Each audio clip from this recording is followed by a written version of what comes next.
এই দুনিয়ার পুরো জীবনটা এটা হচ্ছে লালসাময় একটা জীবন। লোভ, মরিচিকা, মায়াজাল, এই মায়াজালে আমরা আটকে আছি। ফলে মৃত্যুর কথা আমরা ভুলে গিয়েছি। পাগলের মতো ছুটছি, আরো টাকা লাগবে, আরো খ্যাতি লাগবে, আরো যশ লাগবে, আরো দাপট লাগবে। আমার এত টাকা দিয়ে কি হবে? এত সম্পদ দিয়ে কি হবে? এত ব্যস্ততা দিয়ে কি হবে? তোমার স্টপ, থামুন, অনেক হয়েছে। আন্না সারা পৃথিবীটাই ধোঁকা। আপনার বন্ধু আপনাকে ভালোবাসে, এটা একটা ধোঁকা।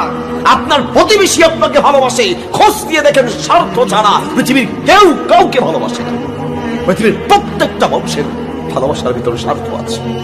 যতদিন টাকা আছে বন্ধুর ভালোবাসা আছে, যতদিন অর্থ আছে প্রতিবেশীর ভালোবাসা আছে, যতদিন অর্থ আছে, টাকা আছে, সম্পদ আছে, ক্ষমতা আছে, ততদিন পর্যন্ত আপনার আত্মীয়র অভাব নাই, আপনার বন্ধুর অভাব নাই, আপনার প্রতিবেশীর অভাব নাই, আপনার কাছের মানুষের অভাব নেই।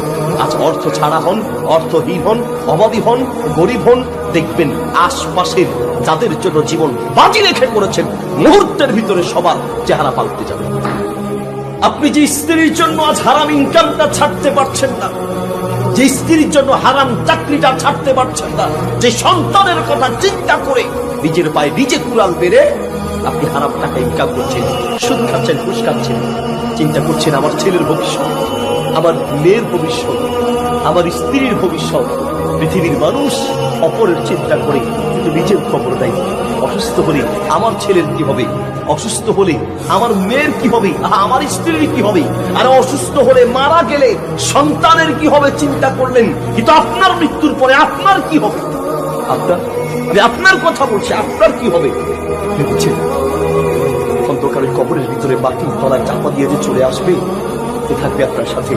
বলেন বিবি, সারা জীবন তোমার জন্য করেছি, ওকে আগলে ধরে মানুষ করেছি, তোমার জন্য জীবন বাজি রেখে দেশ ছেড়ে বিদেশে ইনকাম করেছি, তোমার জন্য জীবন বাজি রেখে কত হারাম টাকা ইনকাম করেছি বিবি। আমার মৃত্যুর পরে সারা বছর লাগবে না, প্রথম রাত আমি যখন কবরে থাকবো, আমার সাথে একটা মাত্র রাত দিদি, আমার সাথে কবরে থাকবে একটা মাত্র রাত।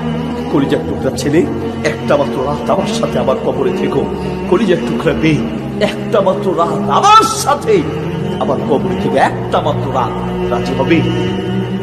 আরে কবরে থাকবে দূরে থাক, আপনি যেই ঘরে মারা যাবেন আপনার স্ত্রী সেই ঘরে একা থাকতে ভয় পাবে। আপনার লাশের কাছে আপনার ছেলে, আপনার মেয়ে আপনার লাশের কাছে থাকতে ভয় পাবে। সারা পৃথিবীটাই স্বার্থ। আজ নিঃশ্বাস বন্ধ হোক, কারণ সারা পৃথিবী